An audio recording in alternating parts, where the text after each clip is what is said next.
Welcome to this explanation of the domain name system, or DNS. Let's look at how basic name resolution works.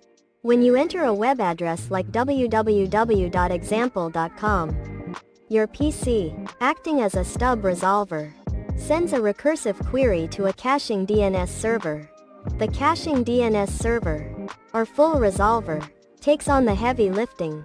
It resolves the name by sending iterative queries to authoritative DNS servers behind the scenes. Once the caching DNS server finds the correct answer, it returns the corresponding IP address. In this case, 192.0.2.1, back to your PC. Finally, your PC uses this newly obtained IP address to communicate directly with the target web server. Next, let's explore the main DNS record types found inside a zone file. Notice the strict formatting syntax, including the IN class, and the trailing dot at the end of domain names, which represents the DNS root. First is the A record. This is the most common record, used to map a fully qualified domain name to an IPv4 address.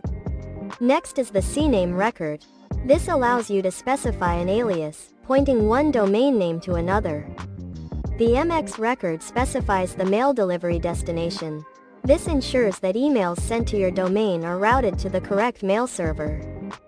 Finally, the NS record specifies the authoritative DNS server that is responsible for managing that specific domain zone. Understanding TTL, or time to live, is crucial, especially when planning server maintenance. Let's look at how cache management works. Normally, when a PC gets an IP address, that record is stored in the DNS cache for the duration of its TTL. For example, 3,600 seconds, which is 1 hour. If you plan to perform maintenance, you must prepare beforehand. First, you shorten the TTL on the authoritative server to something small, like 60 seconds. Then, you must wait for the old 1 hour cache to expire globally. Once the old cache has expired, you can safely change the A record to point to your maintenance server. Because the new TTL is very short, the cache updates to the new IP address almost immediately. This technique ensures that user traffic is quickly and smoothly redirected to your maintenance page, minimizing downtime and preventing connection errors.